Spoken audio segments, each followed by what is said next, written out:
As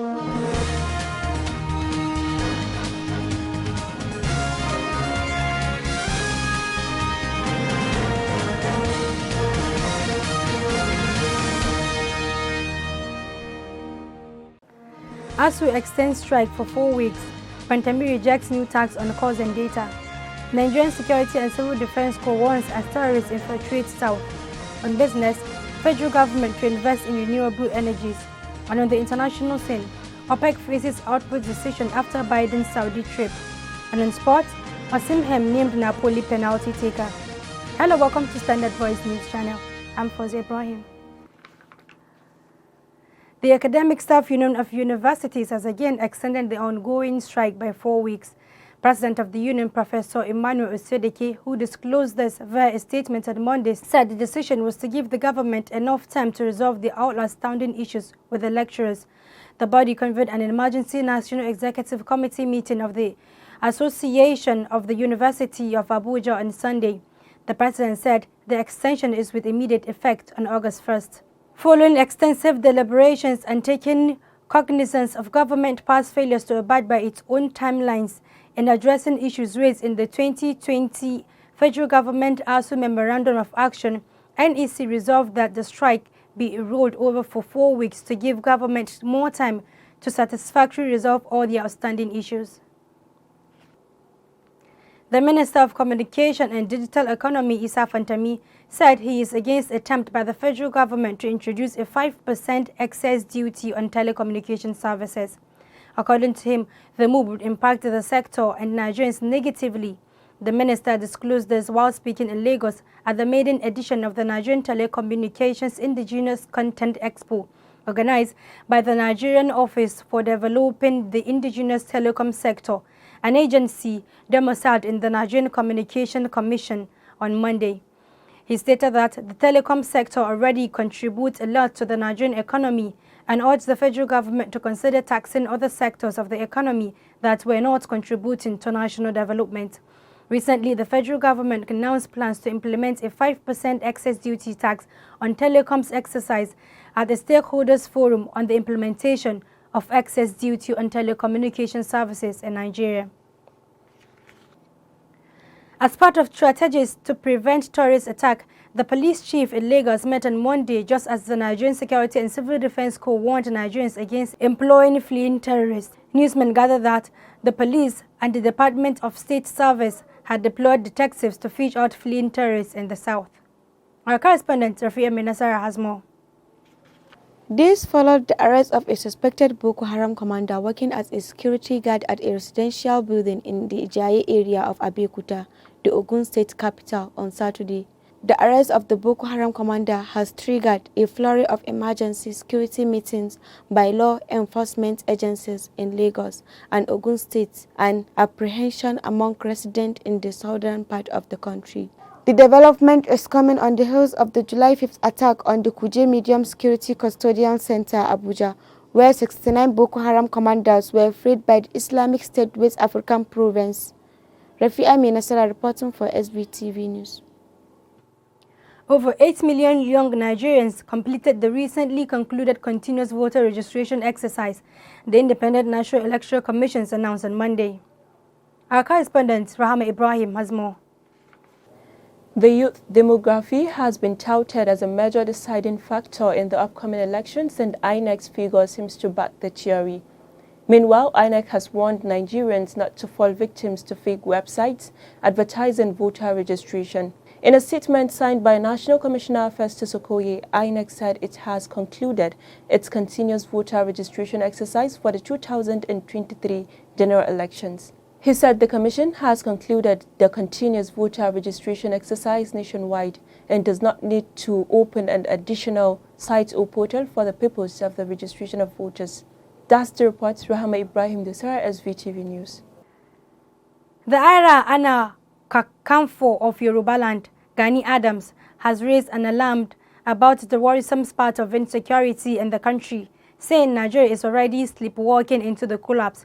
In a statement signed by his special assistant on media, Mr. Kainde Aderemi, the Yoruba Generalissimo accused the federal government of watching while the terrorists buy more weapons to unleash terror.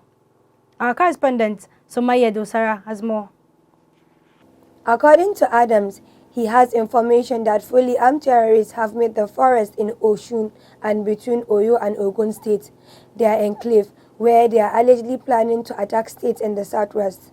He specifically said the terrorists are between Osun Forest and Ile-Ife in Osun State and in the forest between Ibadan in Oyo and Abeokuta in Ogun State. Are Ona Kankanfo said under President Muhammadu Buhari's administration, insecurity and the economy have reached their worst ever states. Sumaya Doso reporting for SBTV News. And on business, over to Amina Kabir Sarki. Audio Jungle.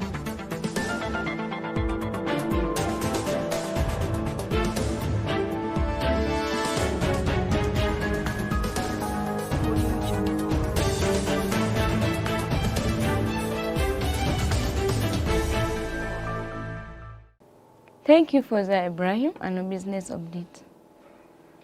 Minister of State for Petroleum Resources, Timothy Silva, said the federal government is invested in renewable energies, primarily solar, to reduce carbon emissions, while continuing to exploit hydrocarbon resources, especially natural gas, recognized as the energy transition fuel for Nigeria.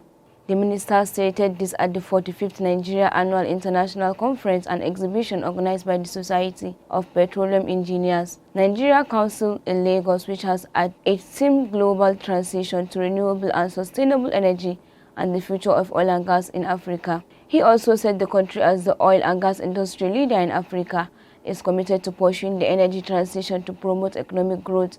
Mr. Silva said the country has the most extensive gas resources in Africa, with proven gas reserves of over 200 trillion cubic feet.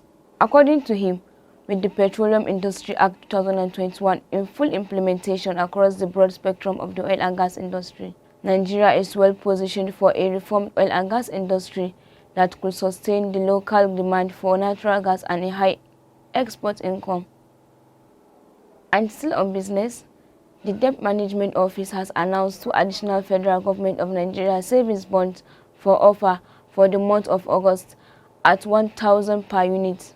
It stated on Monday in Abuja that the first offer is a 2-year savings bond due on August 10, 2024 at interest rate of 9.41% per annum. The second is a 3-year savings bond due on August 10, 2025 at an interest rate of 10.41% per annum. The DMO added that the bonds are subject to a minimum subscription of 5,000 naira and in multiples of 1,000 naira thereafter, and subject to a maximum subscription of 50 million naira. It also said the offer opens in August 1st and closes on August 5th, adding that coupon payments will begin on November 10th. The federal government of Nigeria bonds qualify as securities in which trustees can invest under the Trustee Investment Act. The management added that the bonds are backed by the full faith and credit of the federal government and charged upon the general asset of the country. I am Aminat Kabir Sarki. Thank you for watching. I keep watching Standard Voice Television. Thank you, Amina. And on the international scene,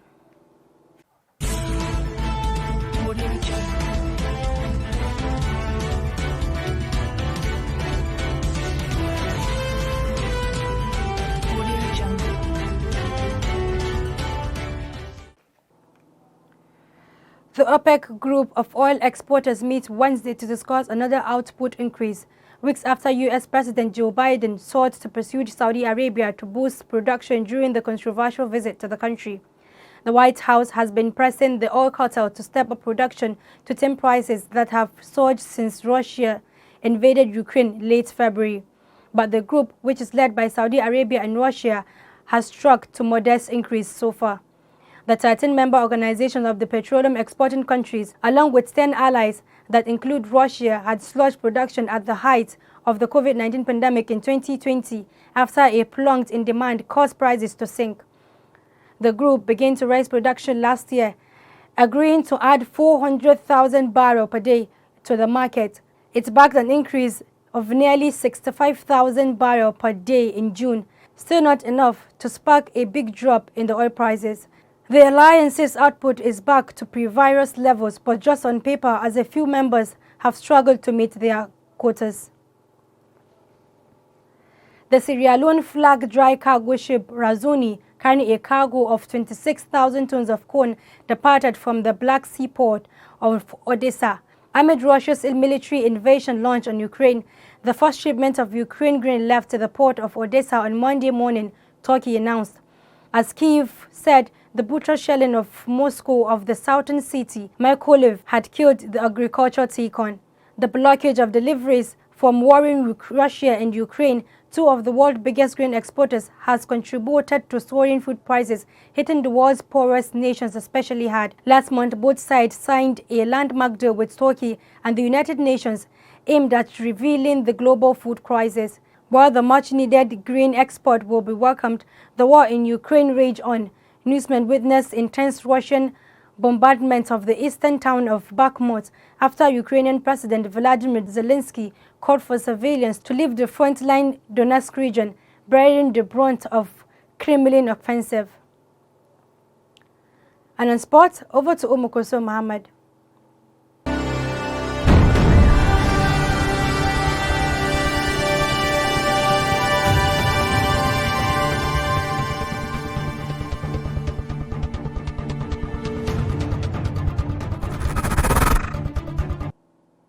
Thank you, Fozia Ibrahim. And now in sports. Napoli have confirmed Victor Osimhen as the club's designated penalty taker for the forthcoming season. This comes after the Nigerians scored from the spot in the Partenopei's 1-1 draw against Real Malaco in their first pre-season friendly on Sunday. Last season, it was Italy playmaker Lorenzo Insigne who was in charge of the penalty role at the club. However, Insigne has left Napoli to sign for the Major League Soccer side Toronto FC. Osimhen, who joined Napoli from French Ligue 1 side Lille, has so far managed 62 appearances in total and scored 28 goals. Last season in Serie A, Osimhen managed 27 appearances overall and accumulated 1,992 minutes of playing time. He was ranked joint 8th in the Serie A, scoring chart with a total of 14 goals and 2 assists. Still on sports. According to a U.S. publication, Sporting KC tickets for the international friendly double-header games between Nigeria and the United States women's team have begun. The U.S. women's national team, 4-time World Cup champions and 4 Olympic Games gold winners, will face the 9-time African champions first at the Children's Mercy Park in Kansas City, Kansas on September 3rd, before squaring off again at the Audi Field in Washington September 6th. Tickets are now on sale for fans to secure seats to see United States women's national team take on Nigeria on Saturday, September 3rd. The back-to-back World Cup champions qualified for the 2023 World Cup and 2024 Olympics Games by winning the 2022 CONCACAF Championship last month, while the Falcons booked a place at the Mondial after reaching the last 4 of the Women's Africa Cup of Nations in Morocco last month. The Falcons will hope to end their 6 consecutive defeats to the U.S. when they face off next month. And that's all we have in sports updates for today. Umukutu Mohammed saying thanks for watching. Do have a nice day. Keep watching Standard Voice Television. Thank you, Umukosu.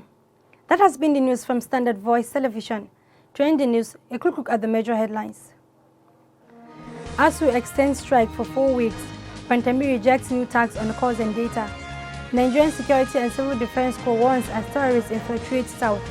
On business, federal government to invest in renewable energies. And on the international scene, OPEC faces output decision after Biden's Saudi trip. And in sports, Osimhen named Napoli penalty taker. That's the news. Thanks for watching. I'm Fozia Ibrahim. Do have a nice day.